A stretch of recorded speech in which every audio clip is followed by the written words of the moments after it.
Shalom, shalom, bom dia. Queridos, já estamos no dia 40 da contagem do homem. E o tema de hoje vai falar: a transição exige uma nova mentalidade. Josué 1:8. Não deixe de falar as palavras desse livro da lei e de meditar nelas do dia e de noite, para que você cumpra fielmente tudo que nele está escrito. Só então os seus caminhos prosperarão e você será bem-sucedido. Nós estamos vendo aqui Josué entrando numa nova estação, num novo momento da vida dele. Moisés havia morrido e agora Deus levanta Josué. Mas a conquista da promessa exigiria o quê? Força, coragem e alinhamento total com a palavra. Então, muitos de nós estamos saindo de um tempo de deserto e entrando num tempo de conquista. Mas o que vai garantir a nossa vitória não são armas humanas, queridos, e sim a fidelidade à voz de Deus. Então, não era apenas ler ou pensar, não é apenas ler ou pensar, mas declarar, profetizar, confessar a verdade e meditar nela. Meditar significa ruminar, absorver, permitir que a palavra se torne parte da mente do nosso coração. Então, quando a mente é cheia da verdade, a ansiedade ela vai perder espaço. O discernimento vai aumentar, o medo é substituído pela fé e a direção do espírito vai ficar mais clara.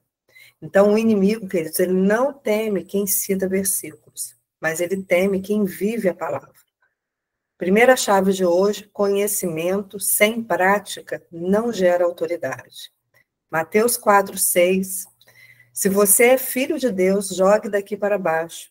O diabo está falando com Yeshua. Pois está escrito: ele dará ordem aos seus anjos a seu respeito, e com as mãos eles o segurarão, para que você não tropece em pedra alguma. Então, o próprio Satanás, o próprio diabo, ele citou a palavra para tentar Jesus. Ele conhece as escrituras, porém ele não obedece. Então, o inferno ele não teme um crente que decora versículos, mas o inferno teme alguém que vive o que crê, que obedece no seu secreto e que ama a palavra do Senhor. Efésios 6:17 vai dizer assim: usem o capacete da salvação e a espada do Espírito, que é a palavra de Deus. Você pode até segurar uma espada, mas ela só será eficaz se ela for afiada e usada. A palavra que você vive, a palavra que você vive vai se transformar numa espada espiritual que corta mentiras e destrava promessas. Salmo 119:11 fala: guardei a tua palavra no meu coração para eu não pecar contra ti. Então, quem apenas fala da palavra, cita a palavra, mas não se submete a ela, está vulnerável à enganação. Não adianta. Então, mas quem guarda a palavra no coração, ela vai vencer as tentações, o orgulho e a falsa doutrina. Porque a autoridade é fruto da obediência em secreto. Então, Yeshua calou Satanás com a palavra porque a vida dele era rendida ao Pai. Não era só um discurso, mas um estilo de vida. E é esse estilo de vida que ele nos chama para nós sermos igual a ele. Não viver decorando versículos, mas viver a palavra. Segunda chave: a mente que não se renova se torna resistência ao espírito. Efésios 4:18-19. Eles são obscurecidos no entendimento e separados da vida de Deus por causa da ignorância em que estão, devido ao endurecimento dos seus corações, tendo perdido toda a sensibilidade. Eles se entregaram à depravação, cometendo com avidez toda espécie de impureza. Então, obscurecidos no entendimento significa uma cegueira espiritual. Não é apenas falta de informação, mas a resistência à verdade, a resistência à palavra. Então, onde o entendimento não é iluminado pelo Espírito, o coração se endurece e o homem se separa de uma vida com Deus, mesmo que ele esteja cercado por uma cultura religiosa. Isso nos alerta que nem todo movimento religioso é uma prova de comunhão com Deus. A luz do entendimento espiritual só vem pelo Espírito do Senhor e não pela religiosidade. O texto diz que essa escuridão interior é resultado de um endurecimento do coração. O que é um coração endurecido? É aquele coração que é insensível à voz de Deus, frio diante da glória, rígido diante do arrependimento e travado diante do novo de Deus. Endurecimento não acontece de uma vez, mas é por etapas. Você vai se tornando por etapas. Você vai endurecendo seu coração por etapas. São pequenas concessões ao ego, ao pecado ou à religiosidade que vão apagando a sensibilidade espiritual. Ignorância não é simplesmente a falta de saber, mas a falta de disposição em obedecer. Então, separados da vida de Deus por causa da ignorância, está lá no versículo 18. Essa ignorância, queridos, não é intelectual, mas ela é espiritual. É a recusa de reconhecer Deus como Senhor, mesmo quando se conhece a sua palavra. Romanos 1:21 vai dizer, porque tendo conhecido a Deus, não o glorificaram como Deus, nem lhe se renderam graça, mas os seus pensamentos tornaram-se fúteis, e os seus corações insensatos se obscureceram. Então, o Senhor, nosso Deus, ele não busca quem o conhece, mas quem o conhece e que reconhece ele como Senhor, que vive a sua palavra, que obedece, que conhece o som da sua voz. E a terceira e a última chave, cuidado com a insensibilidade.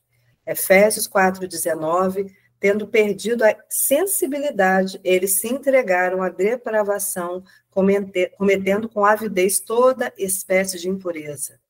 Olha isso, queridos, tendo perdido toda a sensibilidade. Isso significa a perda da capacidade de sentir dor ou culpa. É uma mente o que? Cauterizada, que não reage ao toque do Espírito, nem teme a correção da palavra. Já perdeu toda a sensibilidade. Isso nos alerta o risco de nos acostumar a viver com o erro, com a frieza, com a impureza e achar que está tudo bem. Então, a degradação espiritual é uma escada que ela vai começar na mente. Onde a mente se fecha à verdade, o coração vai se endurecer. Onde o coração endurece, a alma se cala diante de Deus. E onde não há mais voz interior, onde você não reconhece mais a voz do seu Deus, o pecado reina com força.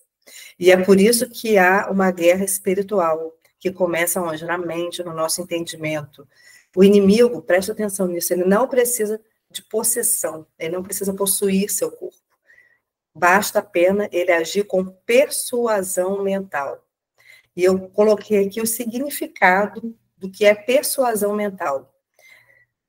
Persuasão mental refere-se a estratégias e técnicas usadas para influenciar a tomada de decisão de alguém, geralmente através de um processo inconsciente ou emocional. A ideia é introduzir a pessoa a aceitar uma ideia, produto ou serviço sem que ela perceba a manipulação direta. Isso é muito usado, né, para pessoas com vendas, são estratégias. Mas o maior comerciante de todos os tempos sempre foi, e é Satanás, um comerciante ilegal. Então, essa é a estratégia dele, persuadir a nossa mente, nos dar ideias, né, que parecem ser boas, mas que, na verdade, vai nos levar à morte. É uma manipulação que ele faz. Muitas vezes a pessoa nem percebe. Então, Efésios 4:22-24 vai dizer, quando a antiga maneira de viver, vocês foram ensinados a despir-se do velho homem, que se corrompe por desejos enganosos, a serem renovados no modo de pensar e a revestir-se do novo homem, criado para ser semelhante a Deus em justiça e em santidade, provenientes da verdade. Então, Efésios 4 é um chamado à renovação. Então, há um clamor, querido, do Espírito do Senhor para a restauração da sensibilidade dos seus filhos nesses dias. E nessa contagem do homem, o Espírito do Senhor está operando com a intensidade e precisão. Nós estamos sendo chamados a essa sensibilidade. Estamos sendo chamados a desconstruir as nossas fortalezas mentais, a romper resistências internas e a restaurar, queridos, a nossa sensibilidade. Este é um período, é um tempo de alinhamento profundo. Então, que você não resista ao toque do Espírito. Deixa o Senhor tratar, deixa o Senhor cuidar, deixa o Senhor te transformar, porque é isso que Ele está nos chamando, a largar tudo que é velho para que o novo dele venha sobre nós. Amém, queridos? Até amanhã. Essa é a porção de hoje. Amanhã estamos juntos novamente. Shalom, shalom.